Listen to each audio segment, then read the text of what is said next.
हे भक्त वत्सल भगवान, आप अपने भक्तों पर इतने निष्ठुर कैसे हो गए? मेरा ध्रुव आपके ही विश्वास पर अपना अधिकार मांगने गया था,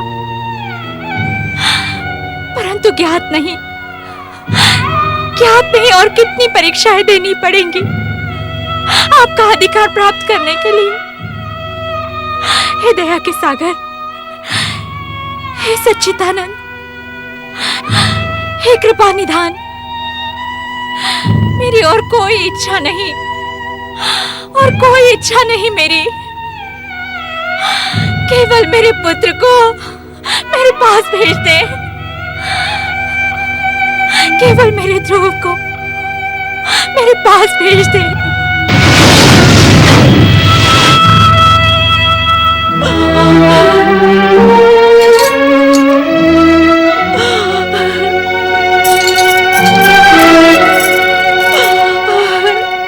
नारद मुनि, आप तो संसार में घटने वाली घटनाओं का ज्ञान रखते हैं। मैं तो वन के चप्पे चप्पे में ध्रुव को ढूंढते ढूंढते थक गई हूँ। वो मुझे कहीं नहीं दिखाई दिया। आप ही बताएं, हमारा ध्रुव कहाँ चला गया?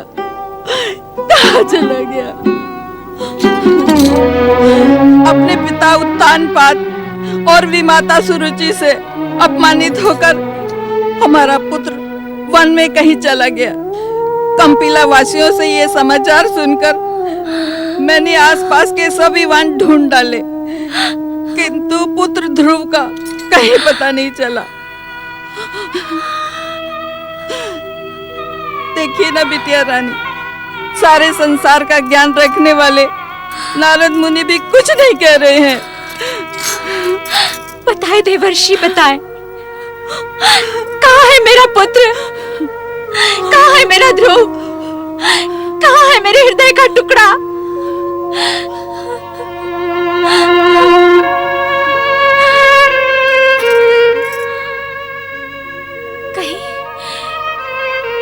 कहीं अपमान के कारण उस कोमल हृदय बालक का हृदय तार तार तो नहीं हो गया?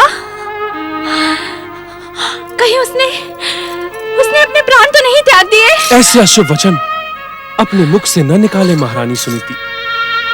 क्या आप भगवान विष्णु की उस महान कृपा को भूल गईं, जो ध्रुव के जन्म के समय स्वयं भक्त वत्सल ने प्रकट होकर आपको प्रदान की थी?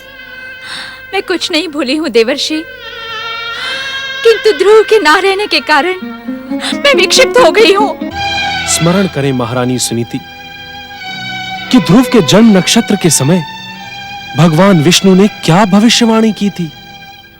क्या आज आपको भगवान विष्णु के वचनों पर विश्वास नहीं रहा? नारायण नारायण। क्या आपको विश्वास नहीं कि आपका पुत्र ध्रुव संसार का सर्वश्रेष्ठ भक्त बनेगा? भगवान के वचन के विश्वास पर तो आज तक जीवित हूँ, अन्यथा मैं अपने पुत्र का विछोह एक क्षण भी स्वीकार न कर पाती। परंतु दया निधान, हमारी कब तक परीक्षा लेंगे? कब तक देवर्षि, कब तक? नारायण नारायण। महारानी सुनीति, मैं आपको यही समाचार देने आया था कि आपका पुत्र ध्रुव श्रद्धा, भक्ति और आस्था को अंगीकार करके पूर्ण रूप से जप, तप और व्रत को समर्पित हो गया है। नारायण नारायण। महारानी सुनीति, सुखिया माई, अब वो दिन दूर नहीं जब परम भक्त ध्रुव विष्णु भक्ति का नया आदर्श संसार के सम्मुख प्रस्तुत करेगा। वो शीघ्र ही सफल होगा। नारायण नारायण।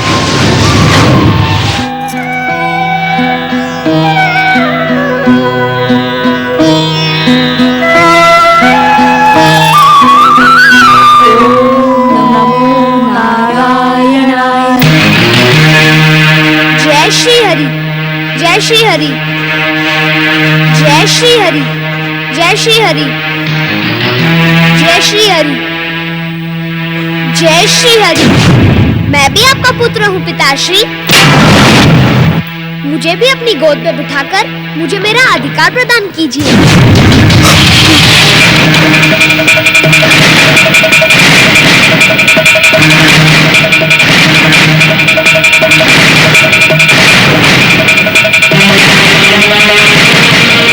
महाराज उत्तानपाद, आप महान सम्राट, न्यायवान महाराज मनु के सुपुत्र हैं। ये प्रश्न आपका पुत्र नहीं, अभी तो सारा संसार पूछ रहा है। क्या सम्राट मनु का वंश अब सत्य की निष्ठा और सत्य के पथ पर अडिग नहीं रहेगा? उत्तर दे महाराज, उत्तर दे, उत्तर दे, उत्तर दे महाराज, उत्तर दे।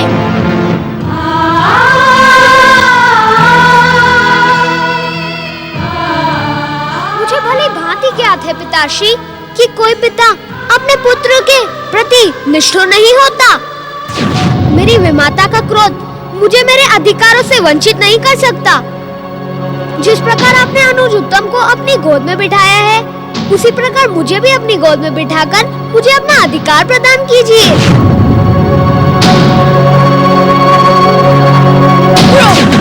तुरंत चला जाए यहाँ से, अन्यथा अपने प्राणों से हाथ धो बैठेगा।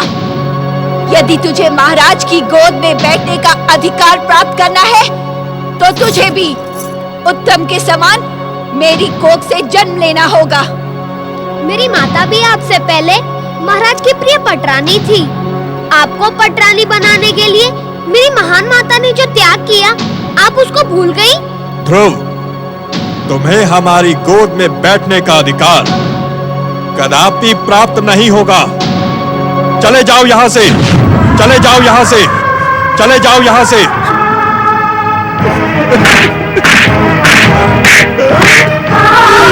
और परीक्षा का फल सदा सुंदर होता है। मेरे पिताश्री महाराज उत्तानपाद को यदि मेरे प्रति हुए अन्याय पर कोई दुख नहीं है, तो मैं प्रतिज्ञा करता हूँ कि जो न्याय मुझे मेरे पिताश्री से नहीं मिला, वो मुझे भगवान विष्णु से अवश्य प्राप्त होगा। प्रणाम पिताश्री, प्रणाम माताश्री। यशस्वी बनो अनुज उत्तम।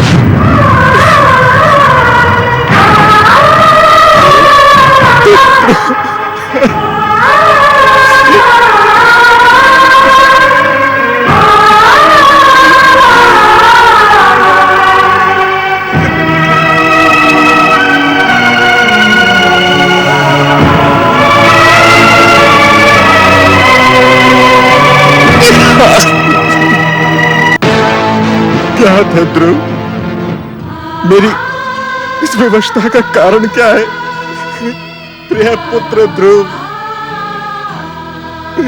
मेरी इस विवशता का कारण है तुम्हारी माता प्रिय सुनीति के कारण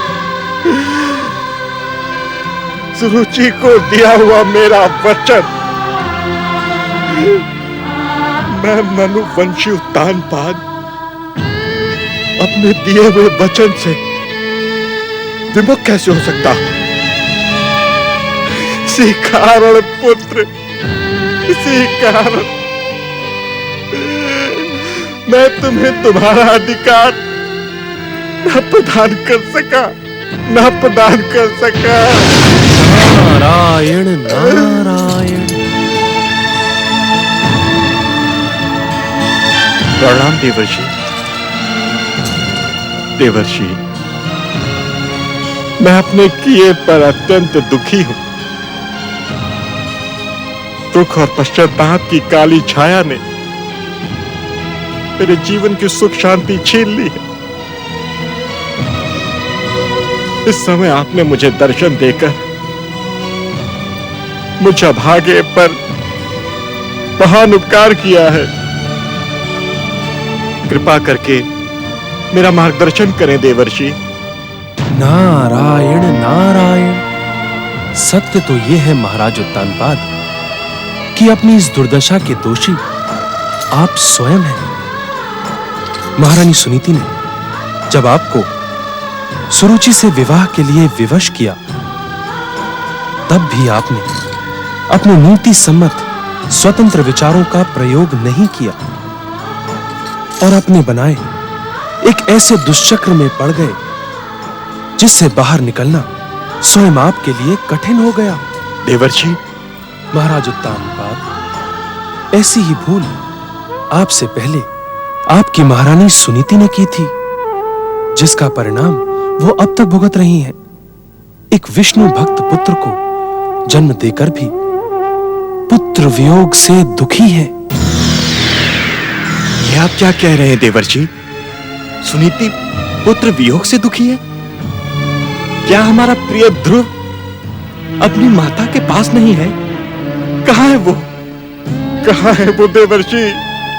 महाराज उत्तानपाद, बालक ध्रुव इस समय कहाँ है, मैं ये बताने नहीं आया हूं। आपकी राज्यसभा से अपमानित प्रताड़ित वो स्वाभिमानी बालक अपनी माता को क्या मुंह दिखाता? नारायण नारायण। तो कहाँ गया मेरा ध्रुव? महाराज उत्तानपाद, इस संसार में जिसका कोई नहीं होता उसका भगवान होता है।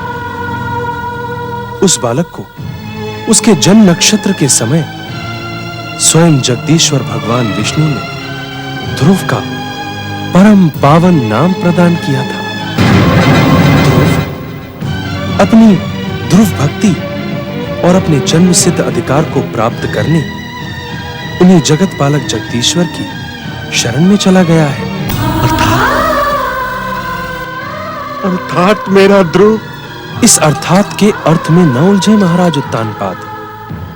यदि आपके भीतर तनिक भी धर्म, नीति और न्याय शेष है तो ध्रुव को ढूंढे, उससे अपने अपराधों की क्षमा याचना करें और उसे मनाकर उसे उसका अधिकार प्रदान करें। नारायण नारायण। महाराज उत्तानपाद, ध्रुव से क्षमा याचना कर आप अपने कई अपराधों से मुक्त हो सकेंगे।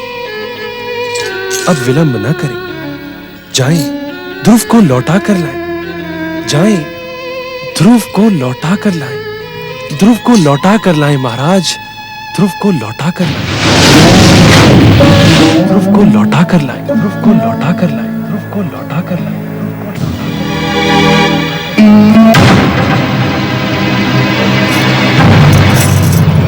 किससे बातें कर रहे हैं आप? महारानी, आप मुझे पटरानी कहना तो आप कब से भूल गए हैं महाराज, और इसका कारण मुझे भली भांति ज्ञात है। इतने वर्ष बीत गए किंतु मेरी सौत सुनीति आज भी आपके मन में बसी है। सुनीति की बात कहकर हमें और अधिक दुखी न करो सुरुचि। उसके और उसके पुत्र ध्रुव के प्रति किए गए अन्याय के कारण हमारा मन अत्यंत क्षुब्ध है। तो क्या आप ध्रुव के प्रति किए गए अन्याय का पश्चाताप करने के इच्छुक हैं? क्या आप ध्रुव को न्याय प्रदान करने के इच्छुक हैं? सावधान महाराज, स्मरण रहे, ध्रुव को न्याय प्रदान करने की कल्पना में कहीं आप युवराज उत्तम और मेरे साथ अन्याय करके मेरे क्रोध को उन्मत्त ना कर दे।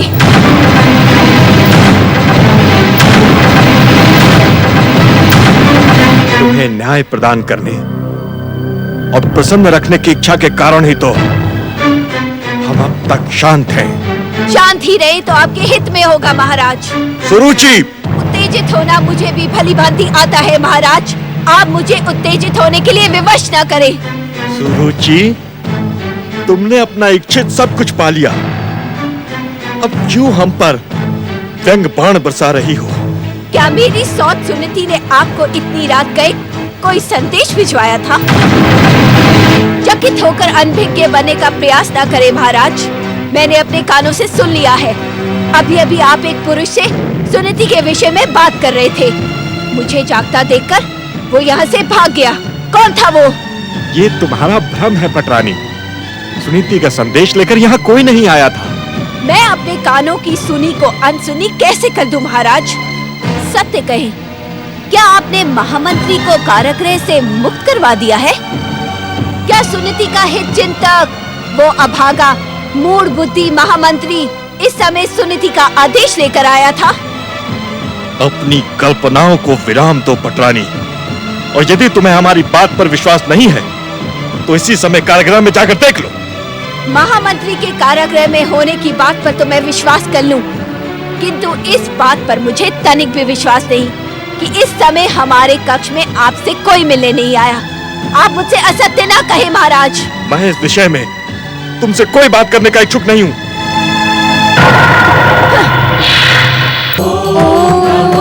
नमो भगवते वासुदेवाय। ओम नमो भगवते वासुदेवाय। ओम नमो भगवते वासुदेवाय। ओम नमो भगवते वासुदेवाय।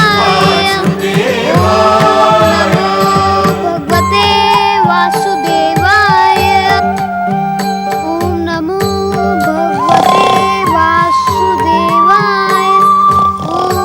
नमो भगवते वासुदेवाय। ओम नमो भगवते वासुदेवाय। ओम नमो भगवते वासुदेवाय। ओम नमो भगवते वासुदेवाय। ओम नमो भगवते वासुदेवाय। ओम नमो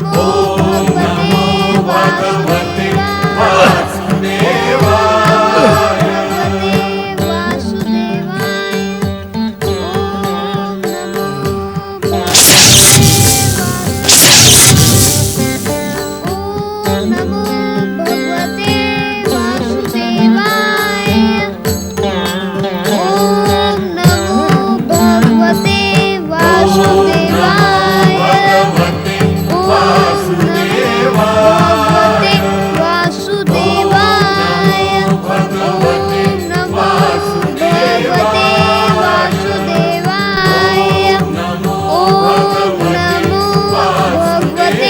कौन है ये बालक? हमारे मधुवन में हमारी आज्ञा के बिना क्यों चला आया? कहीं से इसकी मृत्यु तो यहाँ खींचकर नहीं ले आई? कहीं ये दुष्ट बालक हमारे सोए हुए राक्षस तत्व को जगाने के लिए तो नहीं आया? मधुवन के मीठे मीठे फल खाते हुए मधु की जीभ का स्वाद मीठा हो गया है। अब इस बालक को खाकर मैं अपनी राक्षसी शक्ति को पुनः जागृत करूंगा।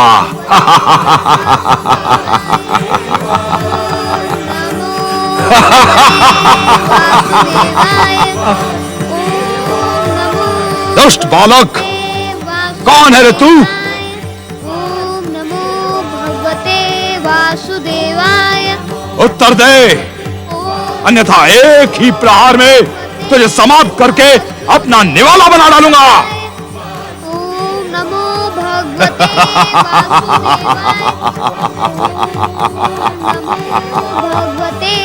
वासुदेवाय।